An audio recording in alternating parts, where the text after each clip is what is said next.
ಇವತ್ತಿನ ನಾಗರ ಪಂಚಮಿ ವಿಶೇಷ ಹಲಸಿನ ಹಣ್ಣಿನ ಪತ್ತೋಳಿ. ನಾಗಾರಾಧನೆಯಲ್ಲಿ ಅರಿಶಿಣಕ್ಕೆ ವಿಶೇಷ ಸ್ಥಾನ.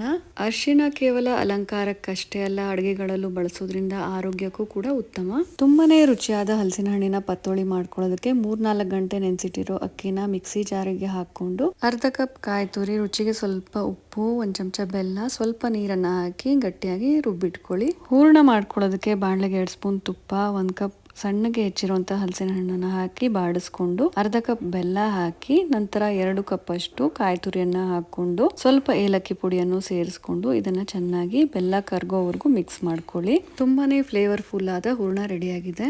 ನಂತರ ಅರಿಶಿಣದ ಎಲೆನ ತೊಳೆದು ಚೆನ್ನಾಗಿ ಒರೆಸ್ಕೊಂಡು ಅಕ್ಕಿ ಹಿಟ್ಟನ್ನು ಹಾಕಿ ಸ್ಪ್ರೆಡ್ ಮಾಡ್ಕೊಳ್ಳಿ. ಮಧ್ಯದಲ್ಲಿ ಹೂರ್ಣ ಇಟ್ಕೊಂಡು ಫೋಲ್ಡ್ ಮಾಡಿಟ್ಕೊಂಡು ಸ್ಟೀಮರ್ ಪಾತ್ರೆಗೆ ಸ್ವಲ್ಪ ಅರಿಶಿಣದ ಎಲೆಯನ್ನ ಹಾಕಿ ನೀರನ್ನ ಕಾಯಿಸ್ಕೊಂಡು ಸ್ಟೀಮರ್ ಮೇಲೆ ಇಟ್ಟು ಹಬೆನಲ್ಲಿ 20 ನಿಮಿಷ ಬೇಯಿಸ್ಕೊಂಡ್ರೆ ತುಂಬಾನೇ ಪರಿಮಳ ಭರಿತವಾದ ಪತ್ತೋಳಿ ರೆಡಿ ಆಯ್ತು. ಹಲಸಿನ ಹಣ್ಣಿನ ಪತ್ತೋಳಿಯನ್ನ ದೇವ್ರಿಗೆ ನೈವೇದ್ಯ ಮಾಡಿ ತುಪ್ಪ ಹಾಕಿ ತಿಂತಾ ಇದ್ರೆ ಅದ್ಭುತವಾಗಿರುತ್ತೆ.